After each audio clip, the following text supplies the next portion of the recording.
विचार है कि आप भी माता वैष्णो देवी की पवित्र यात्रा पर जाएं, माता वैष्णो देवी के दर्शन करके आएँ, तो आप बिल्कुल सही जगह पे आए हैं। ये वीडियो बनाने का पर्पस मेरा ये है कि अभी मैं पिछले महीने अपने फैमिली के साथ माँ वैष्णो देवी की यात्रा के लिए गया था, तो वहाँ पर कुछ कॉमन दिक्कतें मुझे आईं, तो मुझे लगा आप लोगों के साथ वो शेयर करनी चाहिए और आपकी यात्रा आसान और भी ज़्यादा मंगलमय बन सके। तो चलिए वीडियो को शुरू करते हैं। तो सबसे पहले हम बात कर लेते हैं कि कब जाएं। तो जब भी आपके पास माता का बुलावा आए तभी आप चले जाएं। जा रहे हैं तो एक्स्ट्रा प्रिकॉशन लेके चलिए, अपने साथ थोड़ा सर्दियों के ज़्यादा कपड़े, और अगर आप गर्मियों में भी जा रहे हैं तो जैसे ही आप चढ़ाई करके भवन पे पहुंचते हैं तो वहाँ पे थोड़ी ठंड हो जाती है, तो वहाँ के लिए भी आप अपना एक एक कोई स्वेटर वगैरह साथ में रख सकते हैं। अब हम बात कर लेते हैं कि कैसे जाएं। तो जाने के हमारे पास 3 तरीके हैं। पहला, बाय एयर में किसी भी बड़ी सिटी से जम्मू के लिए फ़्लाइट मिल जाएगी। कटरा में एयरपोर्ट नहीं है, आपको जम्मू की जाना पड़ेगा। तो जम्मू जब आप पहुंचते हैं तो आपको वहां से 2 ऑप्शन आपको कटरा जाने के मिलते हैं। आप या तो जम्मू एंड कश्मीर की ट्रांसपोर्ट कॉरपोरेशन की बस से आप जा सकते हैं, या फिर आप टैक्सी हायर कर सकते हैं।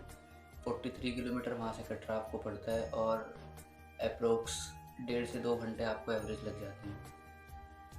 अगर जम्मू से कटरा बस के फेयर की बात करें तो वो आपको 150 से 200 रुपये के बीच में मिल जाएगा, और अगर हम 5 सीटर टैक्सी की बात करते हैं तो वो आपको 2500 से 3000 रुपये के बीच में आपको कटरा छोड़ देगी।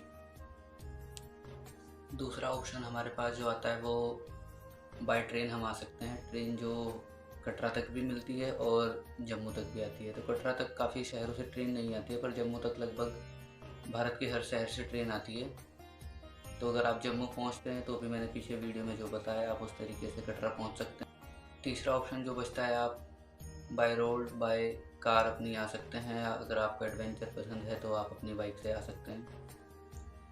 एक सबसे इम्पोर्टेंट बात जो है, जैसे ही आप जम्मू एंड कश्मीर में एंटर करते हैं तो आपको सिम कार्ड लेने पड़ते हैं, यात्री सिम लेने पड़ते हैं, क्योंकि किसी भी स्टेट का सिम वहाँ पे काम नहीं करता है। और वहाँ पे जैसे ही आप बस स्टैंड के बाहर या आप रेलवे स्टेशन के बाहर आओगे, वहीं पे आपको काउंटर लगे हुए मिल जाएंगे, और भवन पे एयरटेल और वीआई का ही सिम काम करता है। उसमें आपको अलग अलग प्लान मिल जाते हैं, 4 दिन का, 7 दिन का, आप अपने हिसाब से चूज़ कर सकते हैं। अब हम यात्रा पर्ची की बात करते हैं। तो यात्रा पर्ची आपको, जैसे ही आप यात्रा करने की सोचते हैं, आप कितने मेंबर हैं, आपके फैमिली वाले कितने हैं, उनके लिए आपको एक रजिस्ट्रेशन करना पड़ता है।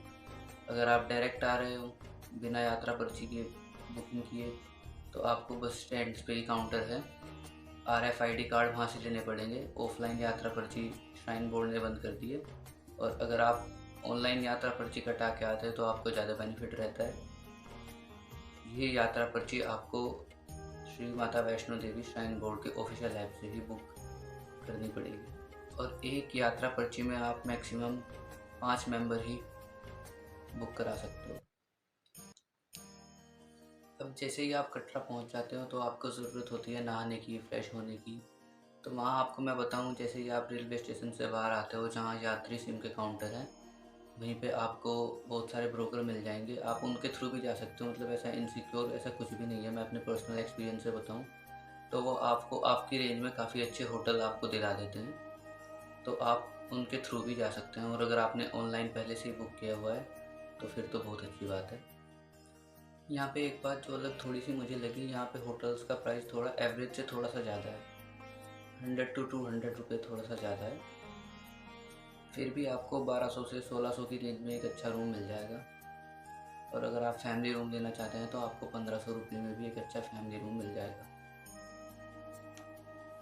होटल्स के साथ साथ जो श्राइन बोर्ड है उनके भी रुकने की व्यवस्था उन्होंने भी की हुई है, जैसे जम्मू में है, कटरा में है, और ऊपर भवन पे भी हैं। उसके बारे में हम आगे वीडियो में बात करेंगे, आप वीडियो में बने रहें।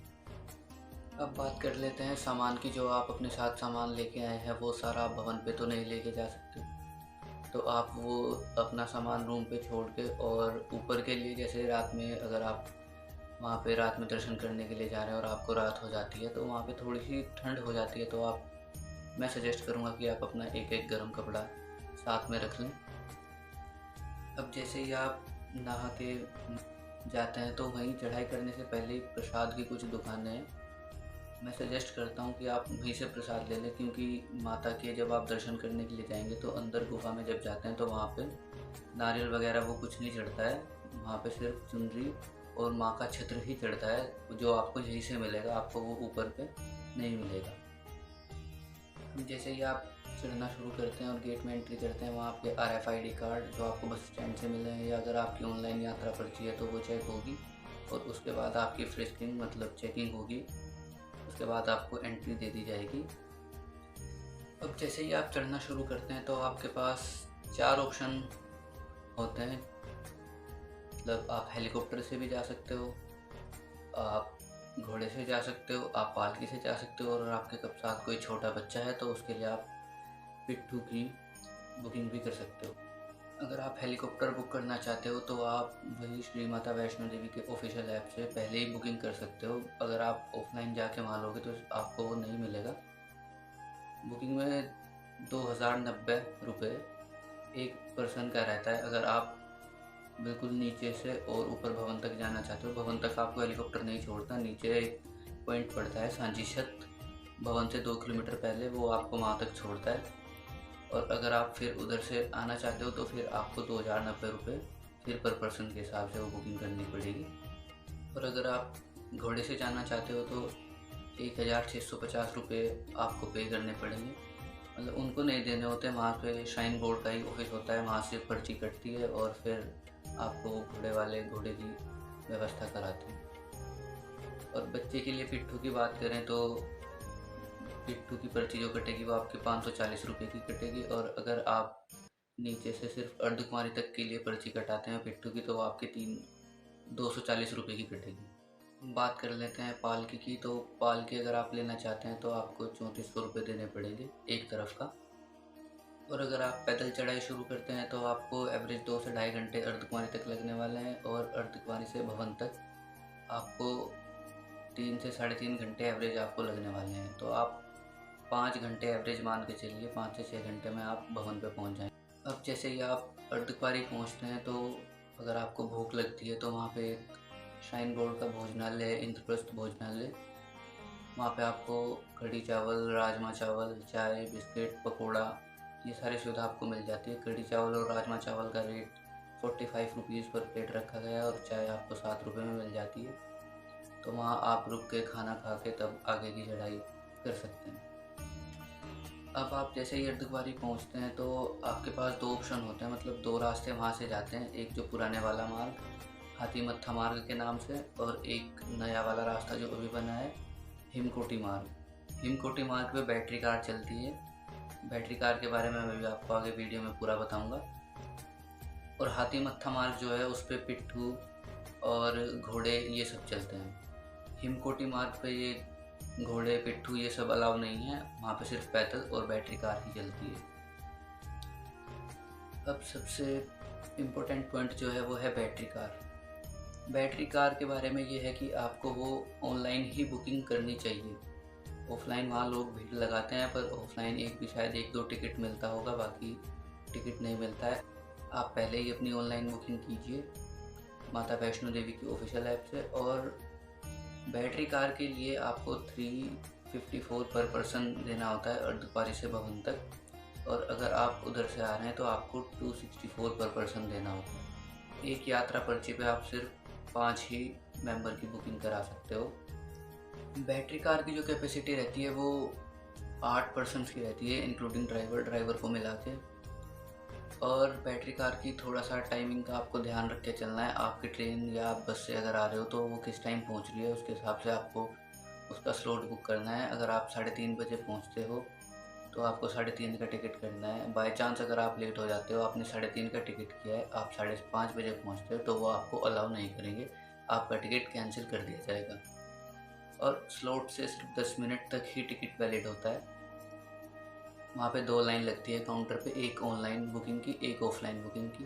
पहली प्रेफरेंस वो ऑनलाइन बुकिंग वालों को ही देते हैं। तो मैं सजेस्ट करूँगा कि, सजेस्ट नहीं, मैं कंफर्म यही कहूँगा कि आप ऑनलाइन पहले से ही अपना स्लॉट के हिसाब से अपने बैटरी कार की टिकट बुक करके रखिए। बैटरी कार आपको भवन के मेन गेट पे छोड़ती है, और भवन के मेन गेट में जैसे ही आप एंटर करते हो तो आपको साइड में रोपवे मिलता है जो कि भैरवनाथ बाबा जी की तरफ आपको लेके जाता है। और वहीं पे रोपवे का जहाँ रास्ता है वहीं पे लॉकर नंबर 1 है, तो वहाँ पे आप अपना सामान रख सकते हो। सबसे पहला लॉकर वही पड़ता है।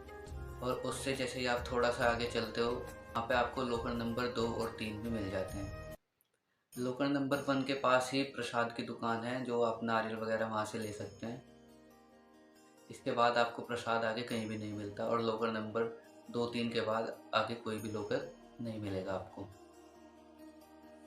अगर आप दर्शन करने के टाइम पे मतलब शाम को अगर पहुंचते हो तो 6:30 बजे से 8 बजे तक वो लाइन रोक दी जाती है। वहाँ पर माँ की आरती होती है, वहाँ पर दर्शन को थोड़ी देर के लिए बंद कर दिया जाता है, तो आपको लाइन में थोड़ी देर वेट भी करना पड़ सकता है। वही 1 से 1.5 घंटा आपको दर्शन करने में टाइम लग जाता है, और उसके बाद आप दर्शन करके अपना प्रसाद चढ़ा के आप बाहर आ जाते हो। अब जैसे ही आपके दर्शन कंप्लीट होते हैं और आपको रात हो जाती है तो अब आप सोचोगे कि कहाँ पे रुकना है, तो अब हम बात करेंगे अकोमोडेशन के बारे में। रुकने की व्यवस्था आपके भवन पे श्राइन बोर्ड ने काफ़ी अच्छे से की हुई है, पर आपको उसके लिए पहले से ही तैयार होकर आना पड़ेगा। अब भवन पे जैसे ही आप आते हैं तो आपको श्राइन बोर्ड के रुकने के भवन मिल जाते हैं, पर उसके लिए आपको पहले से ही श्री माता वैष्णो देवी के ऐप से, जिस ऐप की हम अभी तक बात करते हुए आ रहे हैं, उसी ऐप से आपको ऑनलाइन बुकिंग करनी पड़ेगी। आप जैसे ही ऑनलाइन बुकिंग के लिए ऐप खोलेंगे तो वहाँ पे आपको 3 भवन दिखाएगा: निहारिका भवन, शक्ति भवन और मनोकामना भवन। इनमें आपको डोरमेट्री और रूम्स दोनों अवेलेबिलिटी मिल जाएगी। डोरमेट्री एसी और नॉन एसी, रूम्स एसी और नॉन एसी, ये आपको दोनों मिल जाएंगे। डोरमेट्री का प्राइस जो 150 से 250 तक रहता है वो एसी और नॉन एसी पे डिपेंड करता है पर पर्सन। ऐसे ही रूम का प्राइस 1200 से 1600 तक आपको मिल जाएगा, वो भी एसी और नॉन एसी पे डिपेंड करता है। पर फिर भी मैं आपसे कहूँगा, डिपेंड करता है कि रूम्स इनके पास अवेलेबल है या नहीं है।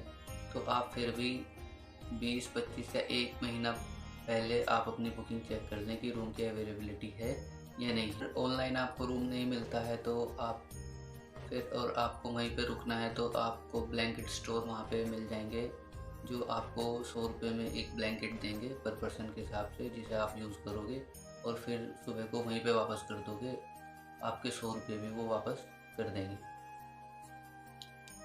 अब अकोमोडेशन और ठहरने की बात हुई है तो जैसे मैंने आपको होटल्स के टाइम पे जब मैं आपको बता रहा था तो मैंने बताया था कि श्राइन बोर्ड की भी व्यवस्था है आपके जम्मू और कटरा में रुकने की। जम्मू में आपको इनके 3 धाम मिल जाते हैं: वैष्णवी धाम, कलिका धाम और सरस्वती धाम। इनमें भी सेम प्राइस है, आप इनकी भी बुकिंग ऑनलाइन कर सकते हो। ये आपको जम्मू तवी रेलवे स्टेशन के जस्ट एकदम बाहर पे मिल जाएंगे। जैसे ही आप बाहर निकलते हैं तो आपको वहीं पे तीनों धाम देखने को मिलते हैं। बात करें कटरा की तो कटरा के बस स्टैंड के बाहर ही आपको आशीर्वाद भवन और त्रिकुटा भवन देखने को मिल जाएंगे, जहाँ पे भी आप अपना स्टे कर सकते हो। ये भी आप ऑफिशियल ऐप से ही बुकिंग कर सकते हो। जैसा कि आप सब जानते हैं कि माँ के दर्शन करने के बाद बाबा भैरवनाथ जी के दर्शन करने ज़रूरी होते हैं, वरना यात्रा को संपूर्ण और पूरा नहीं माना जाता है। तो वहाँ से जाने के लिए आपको यही सब तीनों चीज़ें मिल जाएंगी। आप घोड़े से जा सकते हो, पालकी से जा सकते हो, आप पिट्ठू से जा सकते हो, मतलब बच्चे के लिए पिट्ठू है, और आप पैदल भी जा सकते हो। एक और चीज़ एक्स्ट्रा यहाँ मिल जाती है कि भवन से भैरवनाथ जी के लिए रोपवे की सुविधा भी है, जो कि सुबह 6 बजे से शाम के 6 बजे तक की आपको मिलती है, और उसका टिकट आपको ऑनलाइन नहीं मिलता है, वो आपको वहीं ऑफलाइन जाके बुक करना होता है। अगर आपकी बैटरी कार बुकिंग है तो आप भैरवनाथ के दर्शन करके वापस भवन पे आ सकते हो, जहाँ से आपको दोबारा बैटरी कार मिलेगी, या फिर आप वहीं भैरवनाथ बाबा के दर्शन करके उधर से ही दूसरे रास्ते से सीधा अर्धकुंवारी पर आ सकते हो, और फिर अर्धकुंवारी से नीचे आ सकते हो। तो ये तो करी हमने चढ़ाई करने से लेके दर्शन करने तक की बातें। आपको जो छोटी छोटी दिक्कतें वो आने वाली थी, अगर आपने इस वीडियो को पूरा देखा है तो आपको वो दिक्कतें शायद अब नहीं आएंगी, मैं उम्मीद करता हूँ। और हम बात करते हैं थोड़ी सी कटरा के बारे में। कटरा में अगर हम खाने की बात करें तो आपको नॉन वेज तो आप बिल्कुल दूर से दूर तक भूल जाइए। आपको खाने में इतना ज़्यादा मतलब स्वाद नहीं मिलेगा, एवरेज बिल्कुल खाना मिलेगा, बिना लहसुन प्याज का वहाँ पे खाना होता है। तो खाने को लेके आप ज़्यादा एक्सपेक्टेशंस मत लेके चलिए, खाना आपको बिल्कुल एवरेज मिलने वाला है। कटरा की मार्केट की थोड़ी सी बात करें तो वो एवरेज मार्केट से थोड़ी सी महंगी है। वहाँ पे आपको ड्राई फ्रूट्स काफ़ी ज़्यादा मिल जाते हैं और केसर आपको वहाँ पे मिल जाएगा। और एक बात मैं और आपको बताऊँ, अगर वहाँ पे आप आसपास घूमना जाना चाहते हो, जैसे कि आप पटनी टॉप वहाँ से जा सकते हो, संसार लेक जा सकते हैं, तो मैं आपको सजेस्ट करूँगा कि आप जो टैक्सी बुक करें वो होटल के थ्रू ना करें, वो सही प्राइस पे नहीं देते हैं। ये मेरा बैड एक्सपीरियंस रहा है। उसे बुक ना करके किसी ट्रैवल एजेंसी के थ्रू टैक्सी हायर कर सकते हैं, तो आपको काफ़ी डिफरेंस देखने में मिल जाएगा। बाकी उम्मीद करता हूँ आपको वीडियो अच्छी लगी होगी, आपके मन में जो सवाल होंगे वो सवाल दूर हुए होंगे। और अगर आपको वीडियो पसंद आई है तो आप लाइक, शेयर और सब्सक्राइब कर दीजिए, ताकि आपको आगे भी ऐसी इन्फॉर्मेशन मिलती रहे।